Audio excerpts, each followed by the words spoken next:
Evangelho de Lucas, capítulo 18, do verso 1 até o verso 8. Disse-lhe Jesus uma parábola sobre o dever de orar sempre e nunca esmorecer. Havia em certa cidade um juiz que não temia Deus e nem respeitava homem algum. Havia também naquela mesma cidade uma viúva que vinha ter com ele, dizendo: julga a minha causa contra o meu adversário.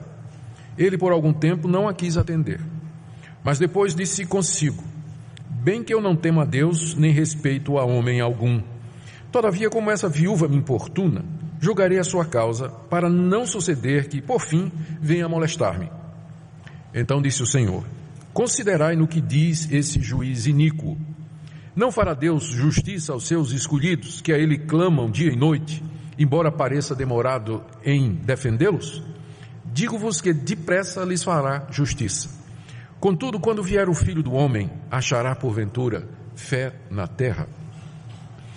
Até aqui, queridos, a leitura da palavra de Deus. Oremos mais uma vez, pedindo a orientação do Senhor na compreensão da sua palavra.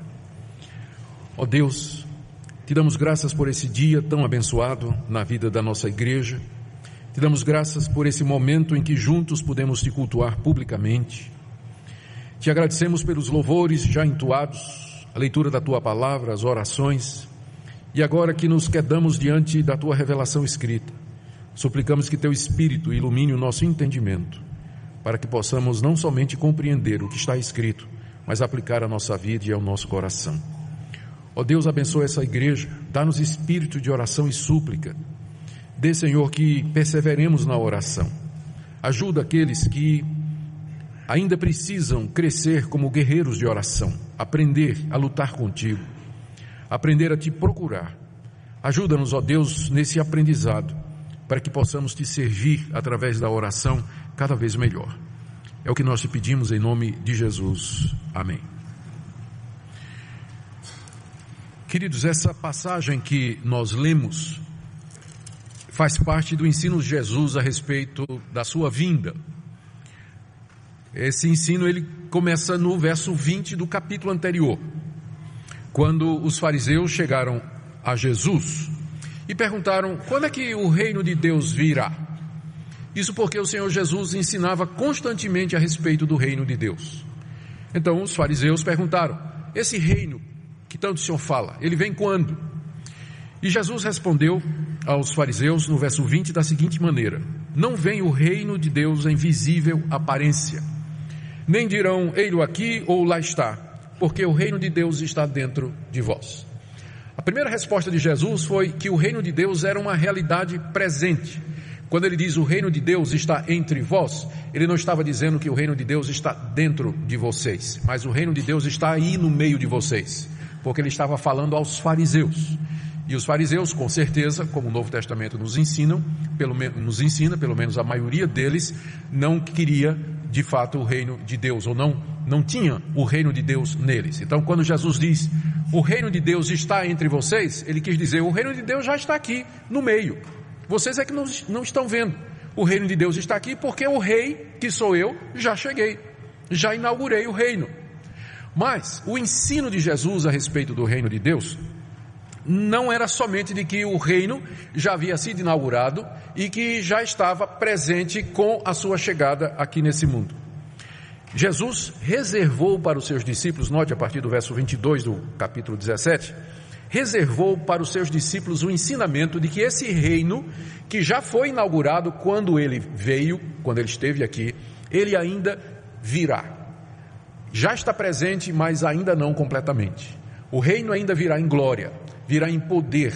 E Jesus passa a explicar isso aos discípulos. A partir do verso 22 até o verso 24, Jesus diz que o reino haverá de vir de maneira súbita, poderosa e visível, como está aqui nesses versículos mencionados. Ele inclusive usa a ilustração no verso 24 de um relâmpago. Ele diz que assim como um relâmpago sai de uma extremidade do céu, clareia toda a sua extensão e vai até o outro, assim também será a vinda do Filho do Homem. O reino de Deus já está entre vocês, mas ele ainda não veio plenamente. Ele virá plenamente quando eu voltar. E em seguida Jesus explica que antes do reino vir completamente, antes que ele regresse, é preciso primeiro que ele morra. Verso 25, importa que primeiro o Filho do Homem padeça muitas coisas e seja rejeitado por essa geração.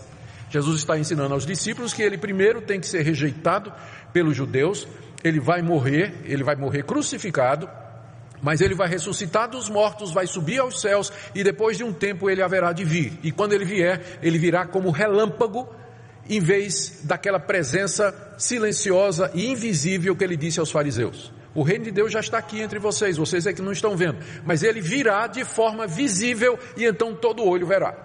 Então todo mundo virá. Mas antes disso, e aqui ele está falando para os discípulos, é preciso que eu sofra muito, é preciso que eu padeça na mão dessa geração. E aí o Senhor, do verso 26 em diante, ele usa dois momentos da história do Antigo Testamento para explicar que a sua vinda, ela será súbita, repentina, de surpresa, trazendo juízo sobre a humanidade. O primeiro exemplo é o de Noé, está aí do verso 26 até o verso 27. Ele diz, olha, como foi lá nos dias de Noé, enquanto Noé preparava a arca, o mundo inteiro estava se divertindo. Jesus diz aqui que nos dias de Noé eles comiam, bebiam, casavam e davam-se em casamento, e ninguém percebeu quando de repente veio o dilúvio e matou todo mundo. Alguém deve ter dito, é só uma nuvem. E o dilúvio veio e acabou com toda a raça humana, com exceção de Noé. Eles não esperavam. Foi de repente, de surpresa, o juízo de Deus veio sobre eles. Jesus disse, vai ser assim a minha vinda. O segundo exemplo está aí do verso 28 até o 29, que é a destruição de Sodoma, a cidade famosa pela sua imoralidade. Jesus usa os mesmos termos, ele diz, a mesma coisa aconteceu no dia de Ló, que era aquele justo que morava em Sodoma, o único. Lá comiam, bebiam, compravam, vendiam, plantavam, edificavam, mas no dia que Ló saiu de lá, choveu fogo do céu e destruiu a todos. Assim também, Jesus diz no verso 30, será no dia em que o Filho do Homem se manifestar.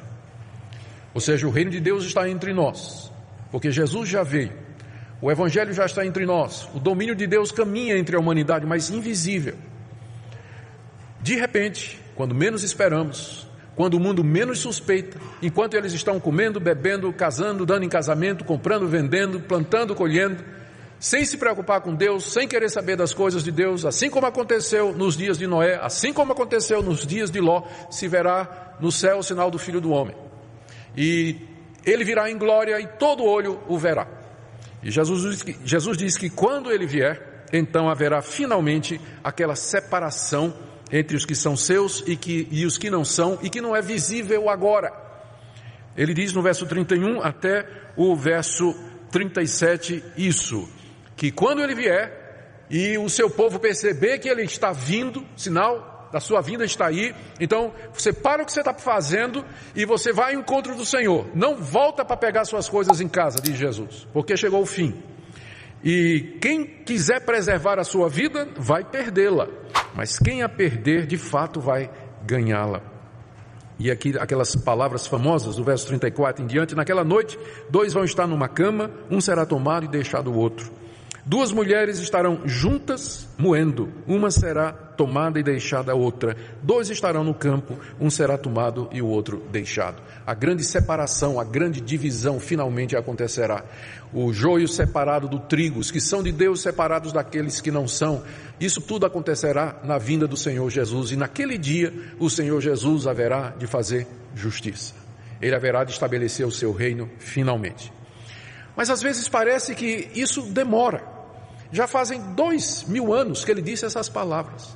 Já na época, já no primeiro século, os cristãos já olhavam ansiosos para o futuro e se entreolhavam perguntando, por que ele demora? Por que a sua promessa não se cumpre? Por que Deus tarda realizar aquilo que ele prometeu? Por que o seu reino não vem de maneira final e a justiça é estabelecida? Enquanto o tempo passa, os ímpios continuam a fazer injustiça, a opressão continua acontecendo, o mal prospera, e os servos de Deus, aqueles que temem a Deus, passam por angústias e dificuldades. Quando é que o Senhor Jesus vai voltar? E aí a gente desanima. A gente desanima porque parece demorado, parece distante. Por que ele tarda? Por que ele demora? E a nossa tendência é desanimar. É então que Jesus conta essa história aqui, que começa aliás, que está no início do capítulo 18. Jesus lhes disse uma parábola sobre o dever de orar sempre e nunca esmorecer. O dever de orar sempre e nunca esmorecer. Eu queria então com vocês, nessa noite, ver o que nós podemos aprender dessa parábola que Jesus nos contou e as implicações que ele tirou dela para a nossa vida de oração.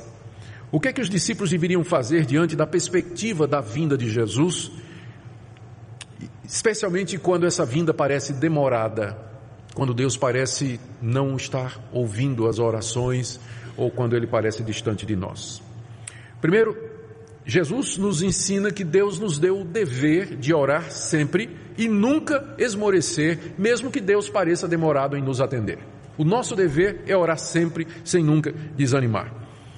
Orar é nos dirigirmos a Deus, no nome de Jesus Cristo, confiando que Deus existe, que Ele é galardoador daqueles que o buscam, que Deus atende a alma aflita, que Deus tem prazer em atender os seus e que Ele é poderoso para realizar aquilo que nós pedimos. Orar é falar com Deus. Orar é a forma mais simples e mais básica da expressão da salvação cristã. Uma pessoa que é salva, ela vai orar. Uma pessoa que experimentou a salvação de Deus, ela vai orar, ela vai buscar a Deus. Por isso que orar sempre é um dever, nos diz Jesus, porque nós, em todo tempo, somos carentes, em todo tempo nós temos necessidades, em todo tempo nós precisamos de ajuda. Por isso que é um dever. É um dever porque pela oração Deus realiza seus propósitos no mundo. É pela oração que Deus atende às nossas necessidades. Por isso, negligenciar a oração é uma falta grave. Por isso que Jesus começa dizendo que é um dever orar sempre, sem nunca esmorecer. A parábola que ele nos conta ensina exatamente isso. Havia um juiz, que Jesus aqui descreve como sendo um juiz que não temia a Deus e nem respeitava o homem. O juiz é aquela figura que julgava as causas das pessoas e que passava a sentença, dava uma resolução e que tinha que ser obedecido. Era a quem as pessoas recorriam quando elas tinham alguma demanda, algum problema. Era o juiz. Só que esse juiz, diz Jesus, ele não temia a Deus. Ele não se importava se ele estava fazendo certo ou errado. Ele não temia que Deus pudesse castigá-lo por conta das decisões erradas que ele poderia ou porventura tomaria. Ele não levava Deus em conta. Talvez ele pensasse que era Deus, já que ele tinha esse poder todo de vida e morte e de decidir sobre as pessoas. E diz também que ele não respeitava homem nenhum, não estava nem aí para o que é que as pessoas pensavam a respeito dele. Mas na mesma cidade daquele homem, havia uma viúva. A viúva é usada aqui como expressão do ser humano mais desprovido. As viúvas naquela época, elas eram de fato as pessoas mais desamparadas. Elas não tinham renda, elas com frequência quando perdiam o marido, perdiam também os filhos, porque era na guerra que essa perda acontecia. O marido ia para a guerra com os filhos e lá morriam todos.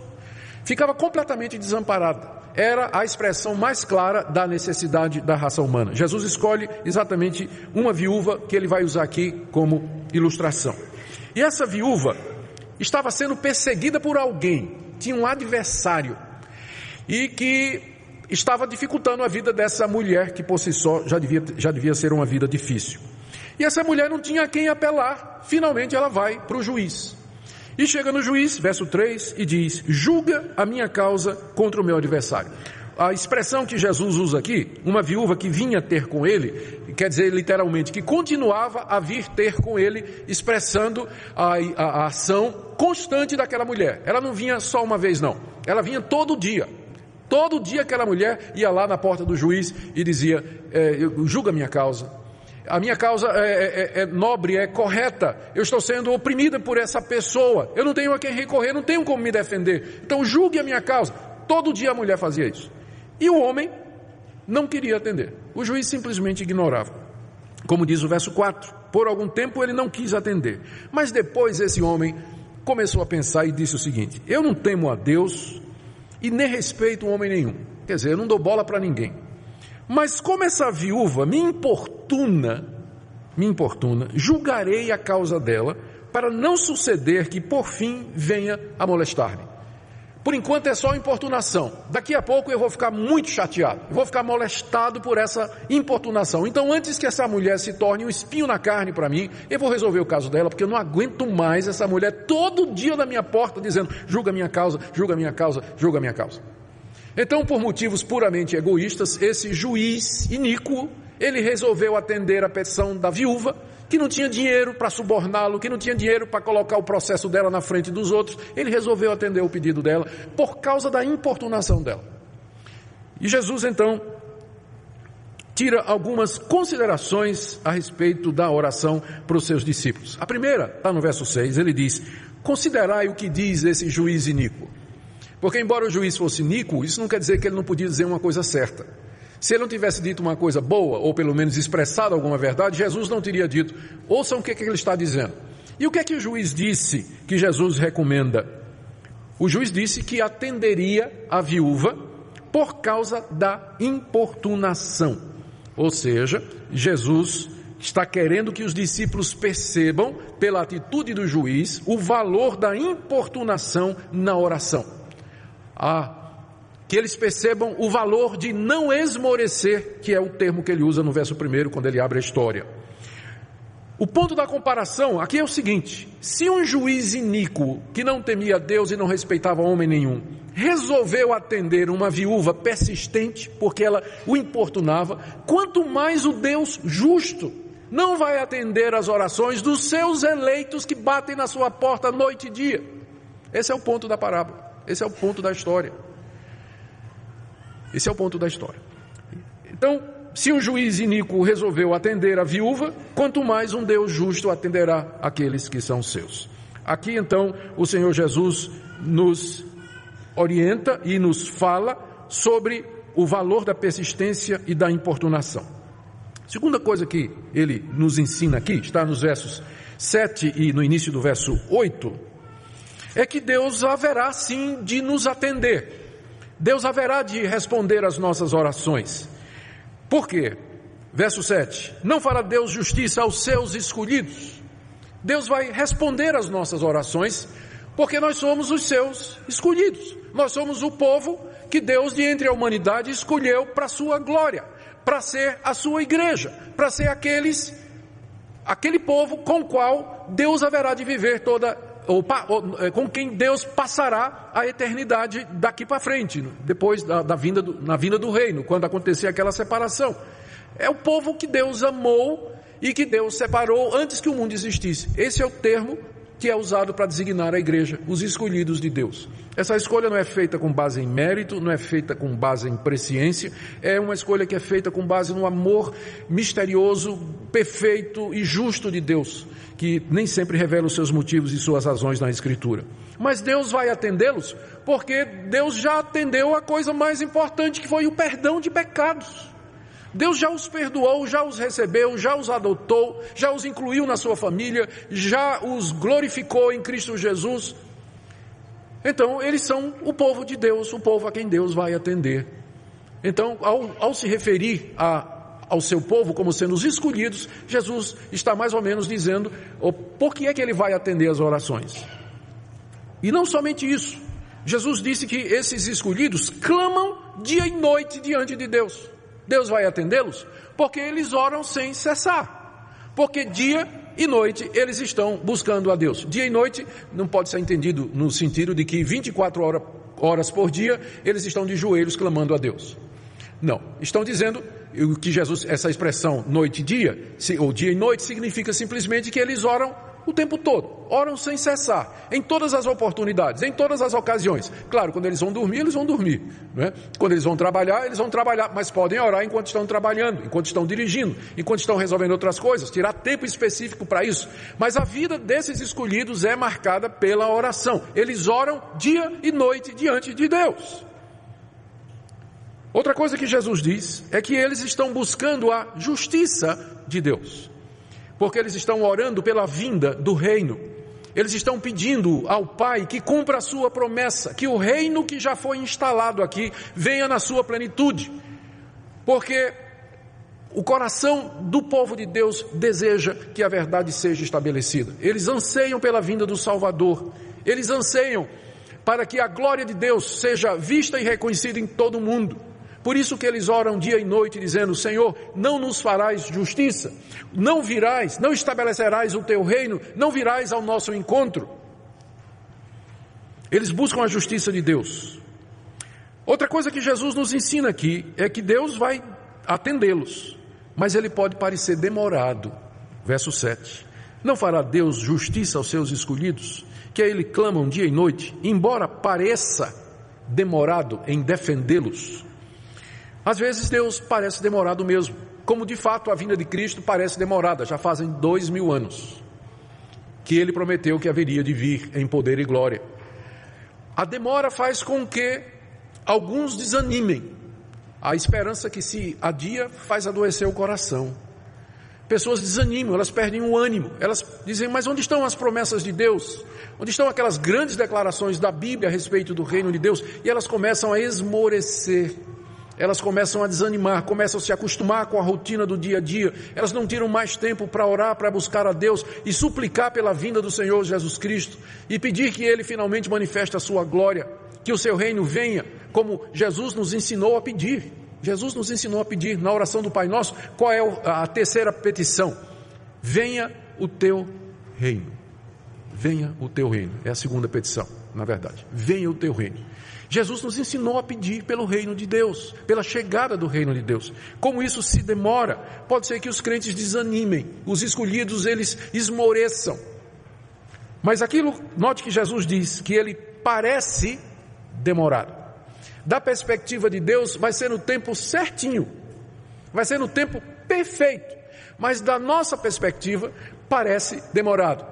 Pedro, tratando disso na sua segunda carta, diz que a aparente demora se deve ao fato de que para Deus um dia é como 1000 anos e 1000 anos como um dia. Então, para nós passaram 2000 anos, mas no calendário de Deus 2 dias. Não é isso? Desde que Jesus fez essas promessas. Então ele não tem o mesmo cronograma que nós temos. Isso explica porque que às vezes parece demorado. Isso explica porque nós buscamos a Deus, suplicamos a Deus por alguma coisa e a resposta aparentemente não vem. É porque a resposta vai ser dada de acordo com o cronograma de Deus e não o seu. E não o seu. Ele vai responder no tempo dele e não no tempo que você deseja. Porque ele sabe todas as coisas, ele vê todas as coisas, ele é onisciente, ele é onipresente. Por isso ele sabe a hora certa de responder ao seu povo. E ele sabe a hora certa em que ele vai responder e fazer justiça. Do ponto de vista de Deus, na verdade, não tem demora nenhuma. Veja o início do verso 8. Digo-vos que depressa Deus lhes fará justiça.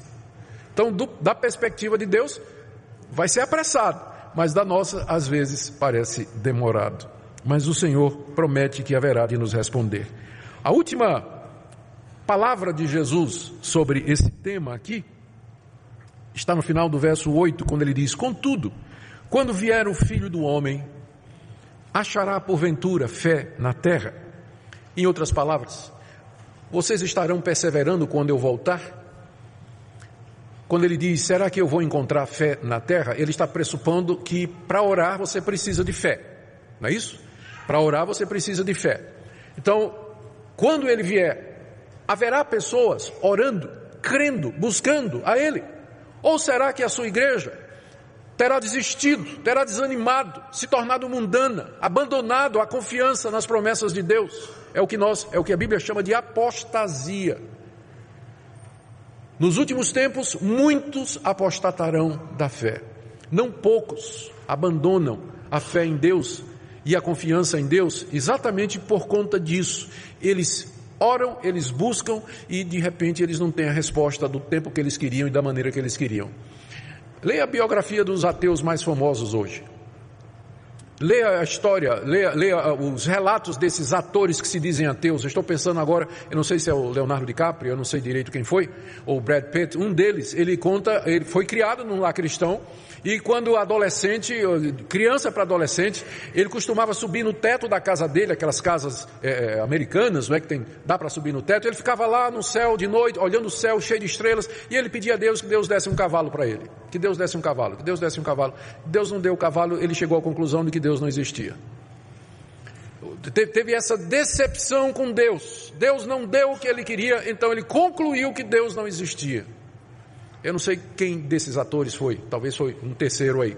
Mas essa história sempre me impressionou porque ela ilustra bem a razão pela qual muita gente desanima. Porque busca, porque pede e aparentemente não tem respostas. O céu fica silencioso, não se ouve nenhuma voz, não há nenhum sinal da resposta de Deus. E já está claro aqui que uma das razões pelas quais Deus demora em atender é que Ele quer nos exercitar na fé. Se Deus nos desse tudo o que nós quiséssemos na hora, quem de nós aprenderia a perseverança? Quem de nós aprenderíamos a importunação? Quem de nós aprenderíamos a pedir e continuar pedindo e não desistir, continuar confiando? Ora, Deus está muito mais interessado em nos ensinar a ser cristãos maduros do que atender os nossos pedidos. Por isso que os pedidos demoram. É por isso que eles demoram mesmo. E é por isso que às vezes Deus não dá. Ele quer saber se você o ama pelo que Ele é ou se por aquilo que você pode obter dele. Ele parece demorado por várias razões. Mas há uma promessa aqui, de que finalmente Deus vai responder todas as nossas orações. O Senhor Jesus voltará em glória e todos os anseios do nosso coração serão cumpridos. Até que Ele volte, a nossa atitude tem que ser a atitude de orar sem cessar, perseverar na oração. Eu quero concluir com algumas aplicações. Primeiro, embora Deus seja soberano, fica muito claro aqui do que Jesus está nos ensinando, embora Deus seja soberano, todo-poderoso, onisciente e onipotente, Ele determinou a oração perseverante como dever do seu povo até a vinda de Jesus. Deus não precisa das nossas orações, com certeza não. Ele não precisa das nossas orações para fazer o que Ele quer, mas na sua sabedoria Ele determinou que Ele nos ouviria e nos abençoaria através da oração. Ele estabeleceu isso. Portanto, a oração é peça fundamental, é um exercício crucial, indispensável na nossa vida como cristãos aqui nesse mundo. Porque Deus, se Ele quisesse, Ele nos abençoaria sem que nós nem pedíssemos. Aliás, tem ocasiões em que Ele faz isso. A gente nem pediu, já chegou. Mas o meio normal, comum, regular, pelo qual Deus atende as nossas necessidades, supre as nossas falhas e o que nós dependemos dele, é mediante a oração.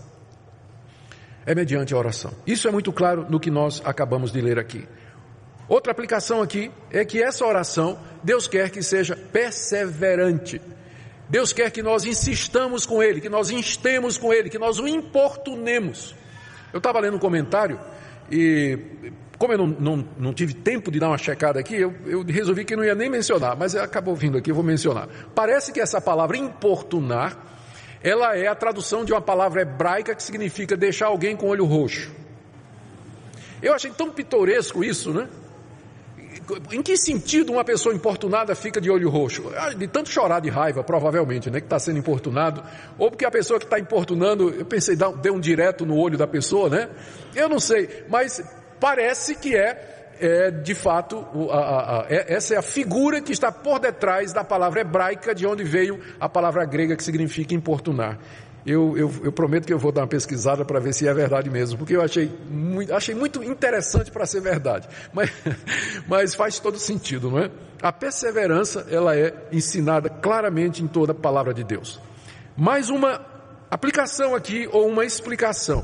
É preciso fazer a diferença entre perseverar na oração e aquilo que o próprio Jesus condenou, chamando de vã repetição.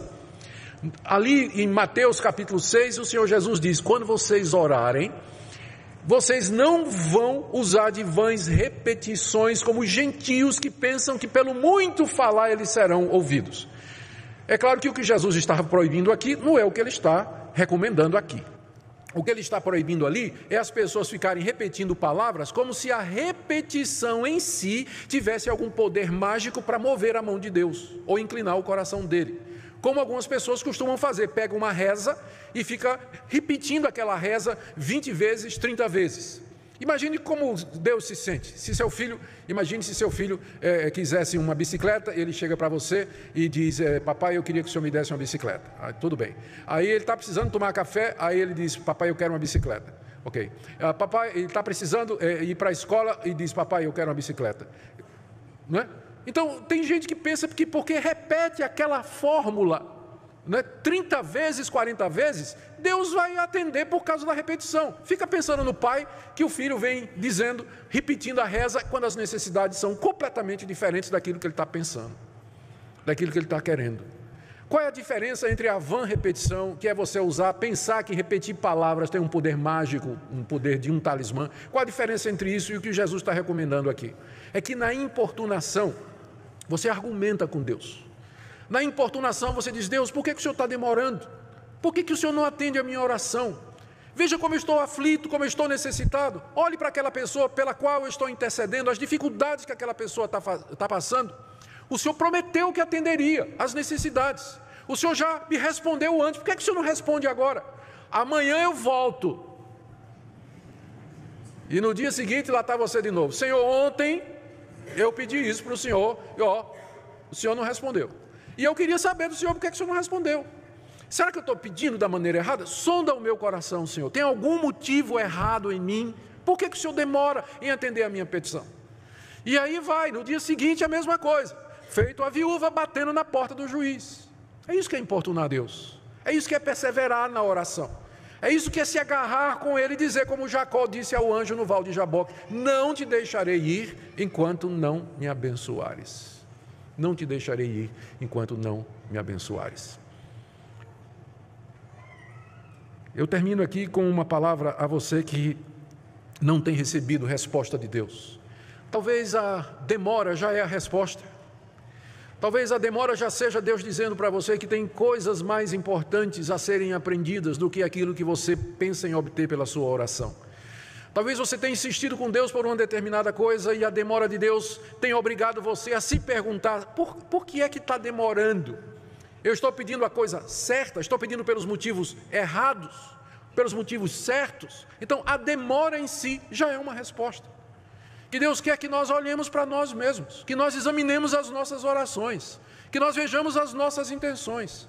O que Ele não quer é que você esmoreça, o que Ele não quer é que você desista, mas Ele quer que você todo dia esteja na porta dEle, batendo e dizendo, julga a minha causa contra o meu adversário. Ouve a minha oração, Senhor, porque não tenho a quem mais recorrer. Perseverar na oração até a vinda do Senhor Jesus. E eu termino perguntando àqueles que estão aqui nessa noite e que não oram, como é que você pretende ser salvo dos seus pecados? Como é que você pretende ter perdão de pecados, se nem isso você pede? Se você não chega diante de Deus, o Todo-Poderoso, que é capaz de fazer você infeliz eternamente no inferno, se você não chega para Ele, se humilha e diz, tem misericórdia de mim, pecador, perdoa os meus pecados, muda a minha vida, como você espera ser salvo? Como é que você espera ir para algum lugar bom depois da morte, se você não fala com aquele que pode decidir para onde você vai depois da morte?